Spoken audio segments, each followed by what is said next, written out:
On April 9, Oklahoma State University hosted a drag queen story hour for children as young as 2 years old on its campus. The event was part of the university's Pride 2022 celebration. A description for the program stated 2 drag performers would read books to all attendees and that the drag queen story hour was geared toward children between the ages of 2 to 8, but that all ages were welcome to join in on the fun. You heard right. A major university, paid for by the good conservative citizens here in the heartland of America, is openly declaring that it is working to groom our children and that they are starting when they are as young as 2 years old. This nonsense is pervasive across our nation. What happens in Vegas doesn't stay in Vegas. If it's happening in Oklahoma, it is happening in your own backyard. You've been told before of the Chicago Public School District, where they now provide prophylactics to all 5th graders throughout the city's school system because they want to make condoms available to students when they think they need them.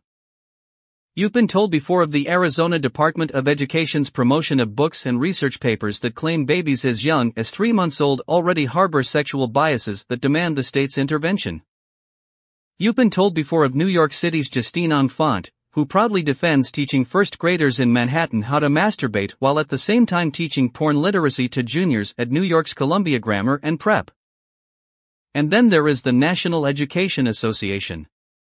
You've been told before of this organization's official declaration at its last annual conference, where its members voted to codify the following: we resolve to develop a study to critique cis-heteropatriarchy. In other words, the NEA is telling you straight up that they will be teaching your children that 2-parent families, traditional morality and heterosexual fidelity should be dismantled and replaced by their neo-Marxist sexual nihilism.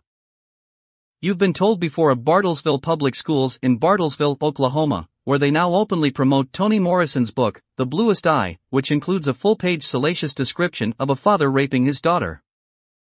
You have been repeatedly told of all of this. You've also been told of last summer's production of the San Francisco Gay Men's Choir, where they sang over and over and over again, "We'll convert your children." It happens bit by bit, quietly and subtly, and you will barely notice it.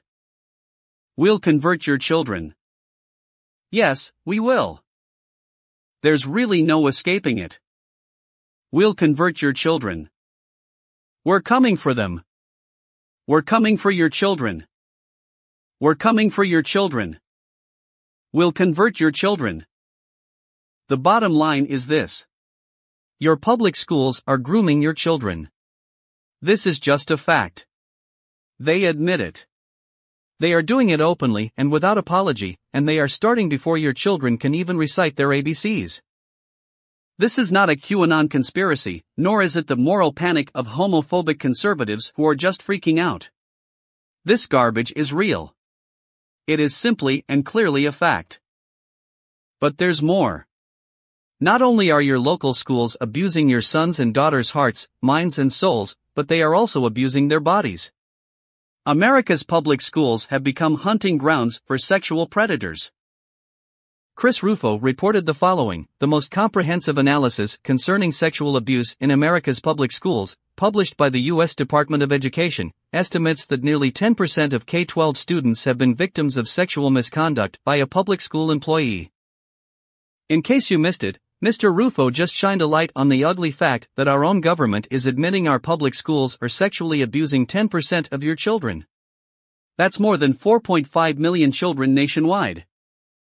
In 2014, the Government Accountability Office published a report warning of all this.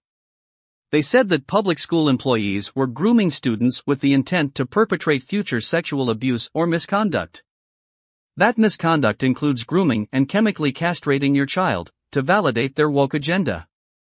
They told us that educators were exhibiting patterns of grooming behaviors such as sexually charged communication aimed at explicit sexual contact with the child. Pushing drag queen story hours for 2-year-olds at Oklahoma State. Distributing condoms to 5th graders in Chicago. Teaching masturbation to 1st graders in New York. Fixing sexual biases of 3-month-old babies in Arizona. Critiquing cis-heteropatriarchy at the National Education Association. And readings on salacious incest in Bartlesville. Maybe when they tell us, we'll convert your children, We're coming for them. We're coming for your children. We're coming for your children. We should start believing them. There are way too many people arguing way too hard to tell kids what they do with their peepees. To explain critical race theory, it helps to begin with a brief history of Marxism. Originally, the Marxist left built its political program on the theory of class conflict. Karl Marx believed that the primary characteristic of industrial societies was the imbalance of power between capitalists and workers. The solution to that imbalance, according to Marx, was revolution. The workers would eventually gain consciousness of their plight, seize the means of production, overthrow the capitalist class, and usher in a new socialist society. It failed, over and over and over. But rather than abandon their political project, Marxist scholars in the West simply adapted their revolutionary theory to the social and racial unrest of the 1960s. Abandoning Marx's economic dialectic of capitalists and workers, they substituted race for class and sought to create a revolutionary coalition of the dispossessed based on racial, ethnic, or more recently, gender categories. Critical race theory is an academic discipline, formulated in the 1990s and built on the intellectual framework of identity-based Marxism. Relegated for many years to universities and obscure academic journals, it has increasingly become the default ideology in our public institutions over the past decade.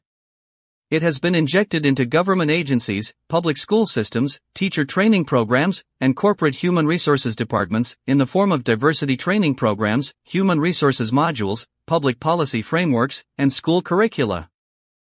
Basically, they're indoctrinating your kids to be good little communists.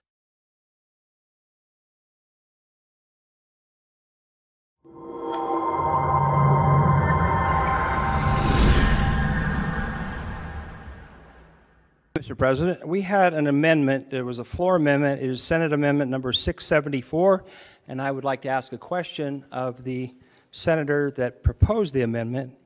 If my understanding is, by reading this amendment, which has not had an opportunity to go through any hearings, that the intent of the amendment is to deny the right of school boards to block biological males from going into biological female bathrooms, locker rooms, or any sporting events. Is that correct? And that's Section 1 of Senate Bill 423. Am I missing something here? I'd like to get that clarified. The amendment, as I'm reading it, says very clearly that a board of trustees will now be penalized to the tune of $5,000 a day if they do anything that involves sexual orientation, gender identity, or expression, and deny anybody who has that to any use of school facilities or activities. Well, correct or not? Senator Hansen, That's a question. I don't know who you're directing that to, but that is to the sponsor of Senate Amendment number 674, which is Senator Donati. President, well, I will now address that. And that bill is an extremely controversial amendment, and I could tell several of our colleagues, including members of the majority party, were surprised by what I asked. But what this bill does now, and by the way, the original bill was fully supported in the Assembly, but with this amendment, this is now exceptionally controversial. We have now basically criminalized the school boards of Nevada from dealing with the ability to block biological males from participating in female sports. And since this includes facilities, that would, and I asked LCB, that would include bathrooms, locker rooms, and so forth. So I would absolutely encourage my colleagues that, to drop this as a floor amendment without any hearings on what could arguably be one of the most controversial discussions across the entire nation at the moment is a big mistake. So I would urge my colleagues or the Senate Majority Leader, if we want to perhaps reconsider that amendment, I would like to ask for that, but since it's on there already, I would encourage my colleagues to absolutely vote no or postpone this vote till we have an opportunity to discuss the amendment. The original bill was supported by everybody in the other house, and we were all fine until the amendment was dropped as well, I might add. So in the absence of removal of this amendment, I'm interested in making sure that we protect especially female sports from having biological males being allowed to compete in those types of events. and absolutely want to make sure that biological males are not allowed into biological female locker rooms or bathrooms, which this amendment would now prevent a school board from doing, and would not only prevent them, but would authorize a fine of $5,000 a day for every day that those school boards have that policy in place. So I would urge my colleagues to please reconsider this amendment, and in the meantime, in the absence of that reconsideration, to vote no on Assembly Bill 423. Thank you, Mr. President. Mr. President, thank you. Again, this is an extremely controversial subject, and we should absolutely suspend the vote on this until we have an opportunity for both houses, or excuse me, for our house to really get into this, because while it is true we're not criminalizing it, we are going to definitely be fining school boards $5,000 a day for essentially saying that biological males will not be allowed to participate in biological female sports or go into biological female locker rooms. And I can assure you, I would call this amendment the Bud Light Amendment. I mean, that is a major controversy across this state. There's an enormous backlash across this country on this very issue. And to do this as a floor amendment and not have any hearings and put it on a bill that originally was fine, which both parties supported completely in the other house, is absolutely an abuse of the process. So again, I don't know if we can stop it at this point, but in the absence of stopping it, the people that vote for this bill are basically saying we are going to penalize school boards that try to block biological males from participating in biological female sports. So I would urge you to very carefully consider this vote, because this is a major issue that we should have had extensive discussions on in committee and in our caucus rooms, not on a floor amendment at the last minute in the last waning days of a legislative session. So again, I urge you to vote no in the meantime on AB 423.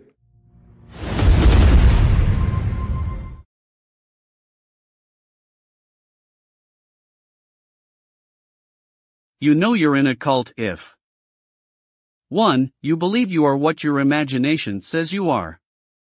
Delusional, characterized by or holding false beliefs or judgments about external reality that are held despite incontrovertible evidence to the contrary, typically as a symptom of a mental condition.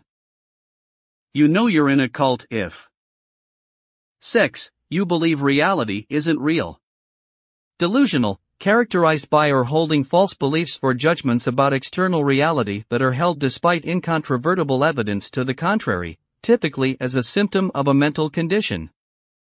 You know you're in a cult if 10. Thanks to Jamie Lee Curtis, who didn't know how many Oscars she'd won, them can't count. You know you're in a cult if 11. You will cry in protest to take a real black woman off a syrup bottle and a Quaker off a box of oats named Quaker Oats, only to put a fake white woman on a beer can.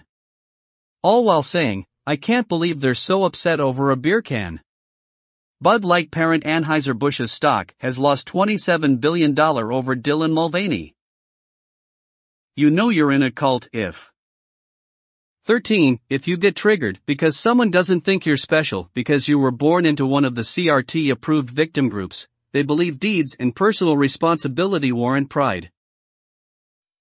You know you're in a cult if 18. Lost your shit over To Kill a Mockingbird and Huckleberry Finn but are screaming about banning books with gay sex and masturbation in school libraries. Even though the books aren't banned, you can purchase and beat off to them at your leisure. You know you're in a cult if 20. Will lie even with irrefutable evidence.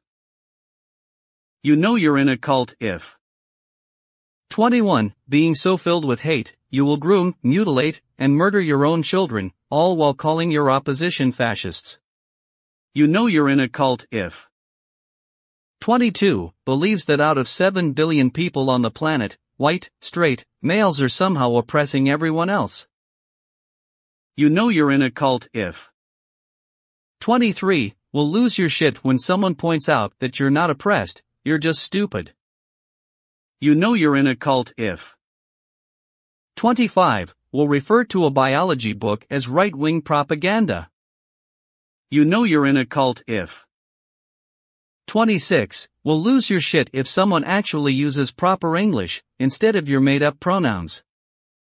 You know you're in a cult if 32 are the same people who say you can't indoctrinate kids to be gay with a book or a drag show, but continually accuse the church of doing that very thing. Although religion isn't taught in schools, and you're not forced to go to church. You know you're in a cult if. 33. When someone is simply talking science and common sense, you will try to bring religion into it. Well, you know the church. Well then, don't go to church. It's not against the law. Not going to school is. You know you're in a cult if.